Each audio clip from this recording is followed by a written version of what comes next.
This is John Cole with okraw.com to have another exciting episode for you. And in this episode, I'm just going to share with you guys actually story time. I barely ever do this, but I want to give you guys a story time to kind of clue you in on the foods I eat and the time that it takes me and the ingredients that I use when I create recipes to eat for myself. You know, you guys may have different reasons for eating than I do.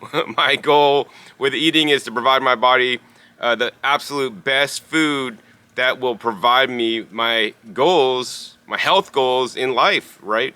Health and longevity is what I am primarily seeking. You know, I'm not eating to like have something like look really pretty, although I try to make things that look, nice and appealing to the eyes. I don't necessarily eat on flavor. That's not my first choice. I mean, I made some pretty interesting tasting turmeric, ginger, ginseng, rosemary, oregano, clove pepper juice this morning. That was quite strong. Not my favorite, but I know that stuff is super healthy for me. But that's not my primary focus either. You know, my goal is to get the most nutrient-dense foods that have different kinds of fiber and vitamins and minerals and phytonutrients and micronutrients, including things like trace minerals and different compounds that have been researched by science to be health promoting. You know, many people on a raw foods or in vegan diet just haphazardly, oh, it's vegan, I could eat it. Oh, it's raw, I could eat it, without really putting too much thought into the food that they're eating.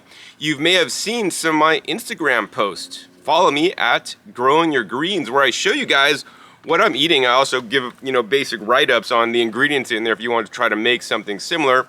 But the story that I never have told until now is, you see this nice pretty picture, but you don't understand all the work it took to make the pizza or whatever I'm making, and then all the specific ingredients and their stories and where they came from. I mean, life is literally about stories, right? So I really want to share this story so you guys can get some background information on some of the ingredients I use, why I use some of the ingredients I use, where I source some of these ingredients that I use, and why I source and use certain ingredients in my creations. Nobody really talks about that too much. So I kind of want to bring that forward. It's like, Jared Gettle of rareseeds.com or Baker Creek Heirloom Seeds. He talks about every heirloom seed has a story. And it's the stories that are really interesting.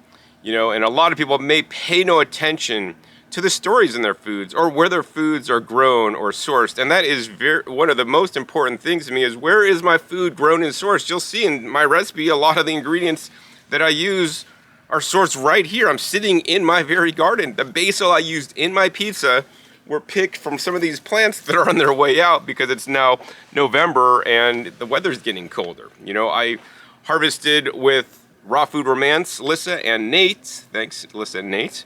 Peppers the other day, and those are the same peppers that are used to make the majority of my sauce. It was like a whole carafe of peppers, sweet peppers, in the blender craft added with some other ingredients. The farmer's market, different farmer's markets I've sourced other ingredients at that I'll be using, and I went to different stores and I select certain items to use for certain reasons. I've gone through processing steps of other ingredients I'm actually just putting on as a topping. It's not as simple as like going to your local Albertsons or Smith's, buying everything, coming home and then making it. Like the foods in my pizza came from all over the place. And that's how I want to live. You guys could live however you want. If you want to live a locavore diet and eat only what's out of your garden or only what's out of your garden and maybe the farmer's market, hey, more power to you. But for my health goals, I believe that is very important to eat a diversity of foods from different places to get different microbial influences and also different kinds of fibers as well as the micronutrients, including the phytonutrients that I'm a big fan of. All right, so that's what I want to share with you guys in this episode. I want you guys to consider the stories, and you might, after watching this video, you will be thinking, like, man, that dude John, he's a nutbag. He's crazy. He goes to way too many places to get food. He grows his own food in different gardens, and it's just too much, man. So yeah, you may think I'm crazy, and I will admit I am a mother frickin' crazy MF. Nobody that I know of goes to the extent that I do for my food. You might call me even orthorexic or something. And you guys could have your own opinion. I just think I have a healthy outlook on eating healthy foods, and unfortunately, I can't get every food in one place. Maybe one day I will, when I have like 10 acres, and I'll be able to grow the majority of what I eat in one place, hopefully with different microclimates or creating different microclimates, because I also understand that some crops can't be grown in some areas and some crops can't be grown in some areas at certain times of the year as well. And when I want to eat that food and it's not in season, then I have to look into some alternatives. So yeah, I think I go out of my way more than most people, to go shopping and buy and source different foods, as you will learn in this episode. All right, so this episode's called Anatomy of a Pizza, and this is my pizza. You guys can see it in here. I'll open this up in a second. But basically, I'll post pictures on my Instagram of the pizzas I make, and I usually make about 12 pizzas at one time. I'll eat literally 4 in one sitting, so that's like one meal. That's my vegetable meal for that day. And then I'll make three sets. So optimally, I like to store them in these vacuum sealed containers that I actually DIY'd myself. I just got these glass containers with a rim, and then I popped a hole in there with this little plug and make my own vacuum container so I could store my pizza under vacuum so it doesn't oxidize further through the regular air. So this is my 3rd day. So I ate 4 the first day, 4 the second day, and now I get to have the final 4. And I was thinking last night, because a friend was over, we were eating them together. I was thinking, man, you don't know the story that it took to make this pizza, because my friend had just gotten some food at a takeout place, like vegan place, and was eating that. And it's like, to get the takeout stuff, you just go to the takeout place, you buy the stuff, and you eat it. With this, like, it took me like 2.5 hours to prepare it, just from all the ingredients, making some of it fresh and cutting, slicing, and everything. But then each ingredient specifically took me also time to procure, get, and then maybe even do some processing too. So that's what I want to show you guys, the anatomy of my pizza and all the different ingredients, where it comes from, and some of the reasons why I eat it, and all this kind of crazy stuff, I think this is really the future of videos, telling the story behind the foods and explaining why you're eating certain foods and where they came from. Not everything can be sourced easily from the local grocery store or even your local farmer's market, as you'll learn in my episode. All right, so anyways, actually we'll start with the container. The container's from the 99 Only store with a little plug, actually from Kuvings, that's used on their vacuum blenders. I drilled a hole in there, and if we lift this up, you could listen carefully. It sucks the air, it lets the air in because we had it under vacuum. We could then go ahead and take this lid off, and I could show you guys my amazing pizza. So that's my amazing pizza there. So let's start with the crust. So the crust is a dehydrated crust. I'll post a link down below to that video that I made on how to make the crust. I primarily like to source, the main ingredient in the crust is what I'm growing. So I try to use either cauliflower or broccoli that I grew myself. Sometimes that's not always possible, because I harvest my cauliflower and broccoli. If I have extra, I'll process it into pizza crust so I can eat it later in the year.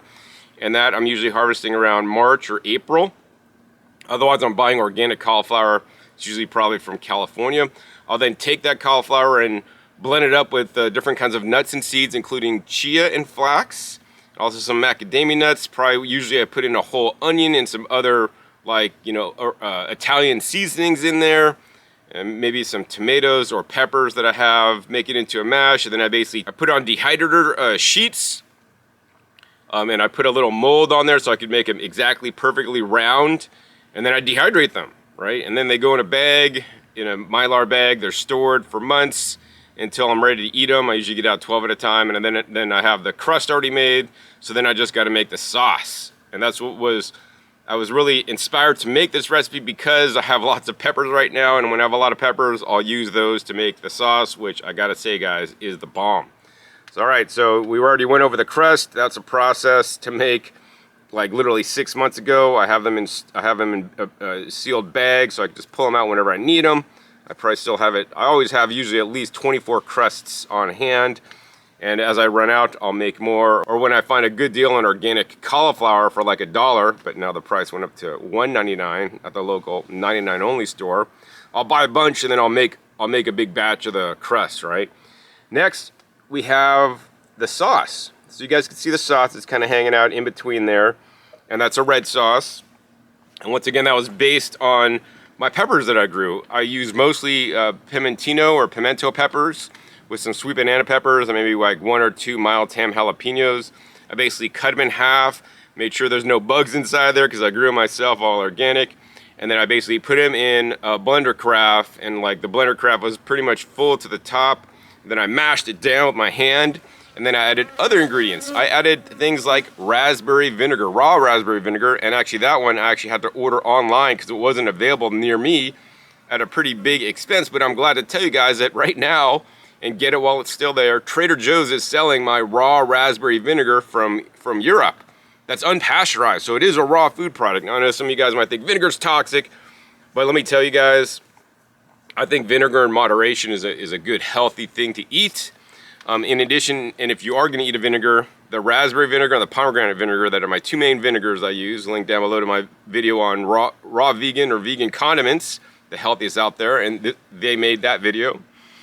The vinegar is good because basically they're using 100% raspberries or pomegranates to make the vinegar, so it has all the properties of those foods, including different kinds of polyphenols and other phytonutrients and micronutrients that are in them. So I added some of that, and then I added maybe a little bit of sugarcane juice because I happen to have some hanging out lately to make it a little bit sweeter. I also had dehydrated bananas like a week ago. If you guys saw my Instagram picture, I had like a 40-pound case of organic bananas that were ripening too fast. I had zero room in my freezer, so I basically dehydrated them all, and then I added a bunch of those in to the blender carafe to get blended up to kind of make it thicker. I also had previously dehydrated some peppers that I grew from like prior year to like add as a thickener and also add more flavor to make it even more thick. I added also to get some cheesy flavor because my sauce is kind of like a red sauce, so it's like a marinara sauce plus a cheese sauce built into one. So I added a bunch of nutritional yeast that was sourced from Germany, that's organic.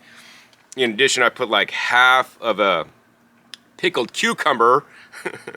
You know, that's I think that one came from New York, like some kind of deli up in New York sells it, you know, and it's like in a raw, unpasteurized.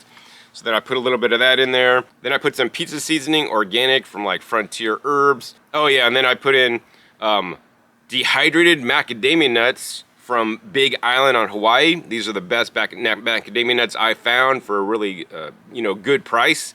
They have a much better flavor than the stuff you buy at the store that are like from usually imported from out of the country. These are just dehydrated at low temperature. They taste amazing. And also as another, I added flax seeds to make sure I got my omega-3 fatty acids in the sauce as well. Also that helps to firm it up and also come out of the blender a little bit easier. And let's see, those are organic from Natural Grocers. And then I also added in some really raw cashews. Most cashews you buy at the grocery store or health food store might be labeled raw, but they're not really raw. They've been heated in the processing of taking the nuts out of the shells.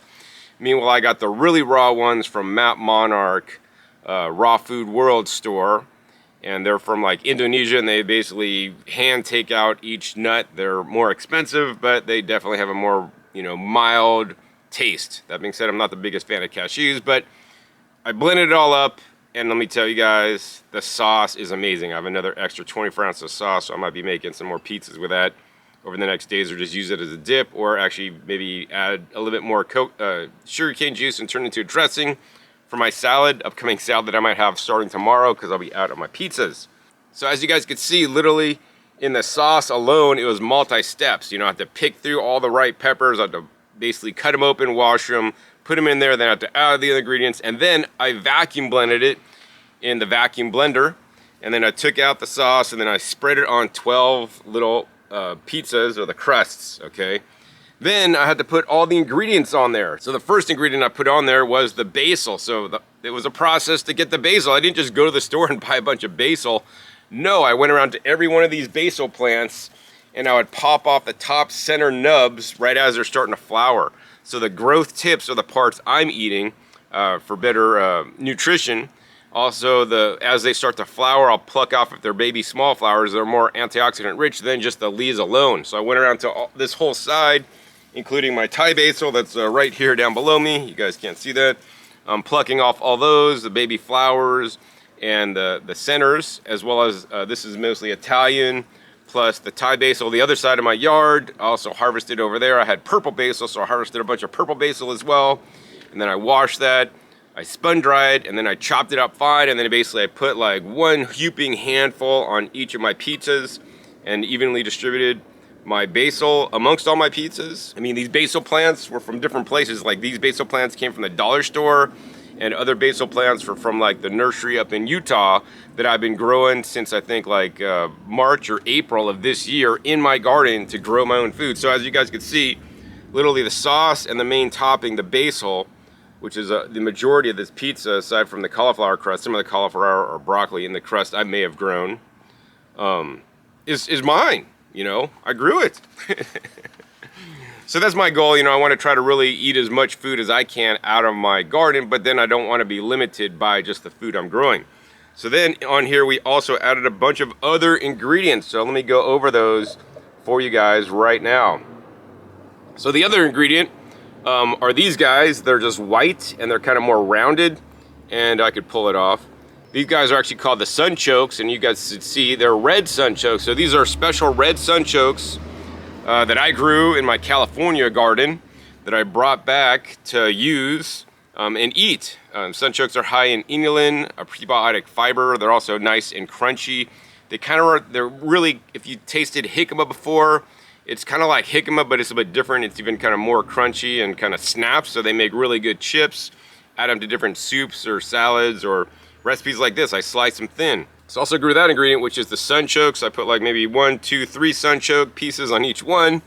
And then next, I cut up these guys right there, and they look like this. They're basically artichoke hearts. So these have been heat processed. I bought these actually at the grocery outlet in Southern California on a trip about a month ago, and they come packed in water. And these artichoke hearts are literally from Peru.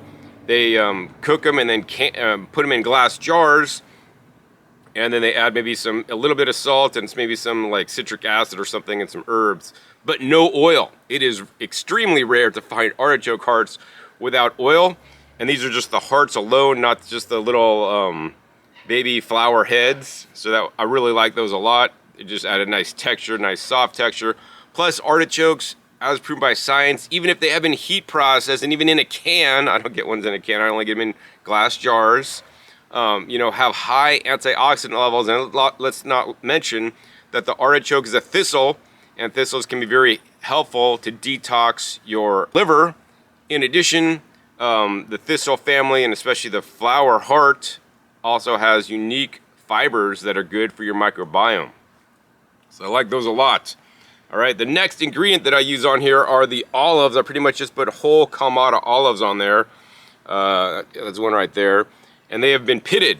And so these ones, actually, I just get at the local Costco business, you know, warehouse. So it's the business warehouse for like business to business, because the regular Costco warehouse doesn't sell these Kalamata olives. And the Kalamata olives are from like, I don't know, probably from the Mediterranean somewhere. And they're just basically packed in water and vinegar, maybe a little bit of salt, and maybe a little bit of a lactic acid or something like that. But it's like all natural. And then what I do is I dump out all the liquid that it comes in and all the vinegar, because I hate the vinegar taste on my olives and the salt. And then I fill the container up with water. And then like every month I'll change out the water. I'll use reverse osmosis water. I'll change out the water, and I keep doing this. So finally at a certain point when I have these olives, they basically taste like nothing because I've leached all the sodium out, but yet they are still purple. They contain anthocyanins. They also are a good source of fiber. They also don't taste like vinegar anymore, so they basically taste like nothing. But you know what you don't understand is that I've changed the water out like every month for the last 6 months to get these olives so that I could put them on my pizza. All right, put like 4 olives on each one. Next, we also have these guys, which are kind of similar to olives, also from the Mediterranean. I made a video on these guys. They're capers, link down below to the video on capers. It is literally a superfood unto itself. And I think I put like, 2 caper pieces, or cut 1 caper in half, put it on here. And these capers are special. I went to Epic Yard Farm in Phoenix, Arizona, and she grows the capers in Phoenix. And she basically picked them herself and fermented them herself, and she gave me a little small jar, so I treasure that jar because she gave them to me, never heat processed, all raw. Of course, I've also bought capers from the store that have been heat processed in jars at the international marketplace here in town. But yeah, these are hers that she did. I just cut them in half and put them on there. So grown in Phoenix. Next ingredient Oh yeah, you guys can't see it too much, but it's basically, I put a sweet red onions on there. Here's one with some basil on there. But I sliced one small sweet red onion, diced it all up, and then put that on my salad. The red onion is actually from a local farm when they harvested their onions, which was like early in the season, probably like maybe April. I bought them in April. They've been sitting, stored properly. And actually this one started to sprout a little bit, so I just cut it up and just chopped it up and put it in my salad. So this is like a local food, that I know where it came from. I know their growing methods that I'm using on my pizza. You getting tired yet of hearing where everything comes from? All right, well that's cool because I only have a few more ingredients left. All right, next we have this thing right here. I don't know if you guys can see that, but it's black. Doesn't really look like much. It's just black, a little black piece of something. So what this is black garlic. So the black garlic I make myself. I have a black garlic maker. The process of making black garlic, I don't know, what does it take, like 5 days or something like that to put black garlic in the black garlic maker. They maybe call it a fermenter, but technically it heats it to a temperature hotter than what a raw foodist would like. I think it's around 140, and it keeps it there. So literally it's caramelizing slowly the garlic, and when that happens, it basically takes that bite and like how it makes garlic taste really strong, really makes it mellow and even sweet. So now you could eat that almost like candy. A lot of stores now are selling black garlic, especially Asian markets. I've even seen it at some health food stores. It's expensive to buy, but I literally buy the garlic organic at Whole Foods, and they're like $3.99 a pound, and then put in my black garlic maker. Or some of the garlic I make into black garlic is my own garlic that I grew in my garden, and I harvested in like whatever, usually June. So that's a black garlic. Black garlic, it's a garlic, so it has the benefits of garlic without that hot bite. And it is nutrient dense. I mean, it is heat processed, so it's not entirely raw, but the health benefit outweighs the fact that it actually is not raw. Plus the other fact is that I made it myself. I know where it came from. I know what was added to it in my own black garlic maker. So I have like a little package of black garlic in my fridge that I could pull out at any time and use as much as I'd want. But you gotta like peel off all the paper of the garlic clove, because you basically put them in the black garlic and the whole head. And then you gotta peel off all the paper stuff around it, to get to each one. I think we're almost done. I only got a few more ingredients on my pizza there, anatomy of my pizza. The next ingredient I'll talk about are these guys, and these are mushrooms. So these just aren't mushrooms that I cut up, right? These are like standard button mushrooms that I bought. I sliced these guys up, and then I cooked them in my Instant Pot, because I believe mushrooms should be consumed in a heat process way, but for a very short time, just to break down some of the chitin and maybe take some of the toxins away, although some people could eat raw mushrooms, so I could have put raw mushrooms on there, but I prefer to heat process my mushrooms. I could have cooked mushrooms that day and then let them cool down and then add them to my pizza. Instead, what I did was I cooked the mushrooms, then I dehydrated or dried the mushrooms, took all the water content out, have them in a bag, so now I could just use them at any time. So that was a whole step and process unto itself, is to source the mushrooms, cut them, cook them, and then remove the water by drying them, and then I could add them to my pizza. And on my stove, I don't use my stove, I have a bag of mushrooms that I could basically open up and use at any time. They're all dried, so I could actually, the fun thing to do with those mushrooms is I could pop out my mouth and eat them. They're a nice crunchy snack that are basically 0 calories. And also very nutritious. So I would encourage you guys to eat some mushrooms in your life. And I think, man, we're almost out of all the ingredients. There's only one thing left. Can you guys see it? All right, it's this right here. And what does that look like? You guys see that? John, that looks like a bud. Yeah, this bud is for you. Yes, it is a bud. It is a cannabis bud, right? This is a cannabis bud that I sourced at the San Rafael Farmers Market from an organic hemp CBD grower. So this is a non-psychoactive hemp bud that you could buy because it's industrial hemp with below the legal limit of THC. So it has basically CBD dominant. But yeah, you could smell it. It smells like cannabis, but you do not get those, undesired effects is what I like to say. You don't get the psychoactive effects or intoxicating effects, but actually after I eat like 4 of my pizzas with the cannabis bud on there, I'm feeling good.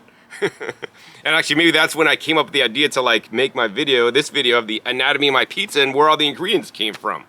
So then I bought that, had to bring it back here, and then I basically would just, you know, I used like 2 big buds and just ripped off little pieces to put a little bit on each pizza. I don't want to overdo my cannabis consumption, plus those buds were actually probably the most expensive thing on this entire pizza. I mean, some of these ingredients have lots of labor in it, but that was the most expensive item. I think I bought like an ounce of that cannabis for like, it was like $50 an ounce for the cannabis, which is kind of insane. But you know what?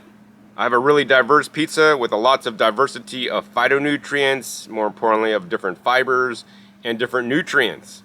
And that's the anatomy of my pizza, you know, where all the ingredients came from, how I sourced it, some of which that I, you know, processed myself previous to just adding it to my pizzas, you know, like soaking my olives, you know, growing some of my own ingredients like the peppers, like the basil, like the sunchokes, you know, heating and then dehydrating the things like the mushrooms. Oh, and then on the artichoke hearts, I would basically pour out the water that it comes with, and then basically I put RO water, reverse osmosis water, in there and let it kind of hang out in there, shake it up a bit to get a little bit more salt out. That's done before, you know, just an hour or so before I make the pizza. So I don't have any extra, you know, flavors in there. I just want the pure artichoke, soft texture flavor. So has this gotten you guys hungry? You know, or you're like, whoa, John, you do a lot of things. You go to a lot of different places to source your food so that you could make your own pizza. It's not just I go to the local store. You can see I grow things in multiple places. I go to different farmers markets. I go to different local farms. Things are sourced from all over the place to make my pizza. You may think I have an unsustainable diet, you know, but because the majority of these ingredients come local that I grew myself, it's probably more sustainable than most people's out there's. But, you know, this is how I'm eating for my health and my wealth, because health is your greatest wealth. I hope this video inspired you to, you know, pay a bit more attention to the ingredients that you use. You know, I really try to go out of my way to source ingredients, and when I see a good deal on an ingredient or an item, I'll buy a bunch of it so I could have it for later.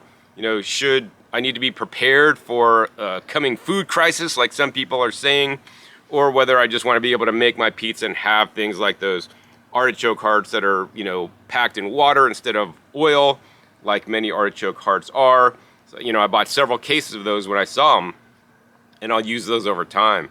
Add those to my different soups and salads. And, you know, my goal of my pizza is to like have a diversity of different plant foods, because all the different plant foods have different kinds of fibers and phytonutrients and trace elements and macronutrients and micronutrients that I believe are good for me. So I hope this video has just inspired you guys a little bit to maybe source your food more than just out of a local supermarket or just out of a local health food store. You know, in my area, I go to many different stores. You know, my ex-girlfriend wouldn't really like when I'm like, come on, let's go shopping together. And I'd go to like 5 or 6 stores in one shopping trip. Go here, get 1 or 2 things there. Go to the next place, get 1 or 2 things at the next place. Go to the next place, not get anything because they didn't have anything good. Go to the next place. You know, and get one thing there because they had better prices or better quality, or, you know, just that unique ingredient. Oh, let's not mention, I forgot, in my sauce, I also put some chickpea miso. The chickpea miso is from the international marketplace, and the reason why I go there is because it's a low sodium miso, because even the health food store doesn't sell the low sodium miso, and they should, because it's a health food store, right? They should be selling healthier stuff than not, but they don't.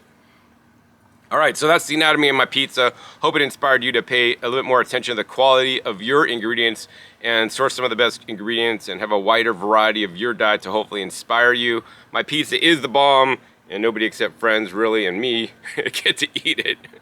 Because let me tell you guys, a lot of confined work goes into making my pizzas. Just assembling it was like 2.5 hours just 2 days ago.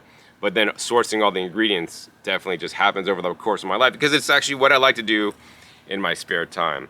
So hope this has helped you guys out a little bit to learn where I get some of the ingredients I use, and that maybe you should seek out and grow some of your own food, visit local farms and farmers markets to source your food so you can have a greater diversity of nutrients, phytonutrients, and fiber.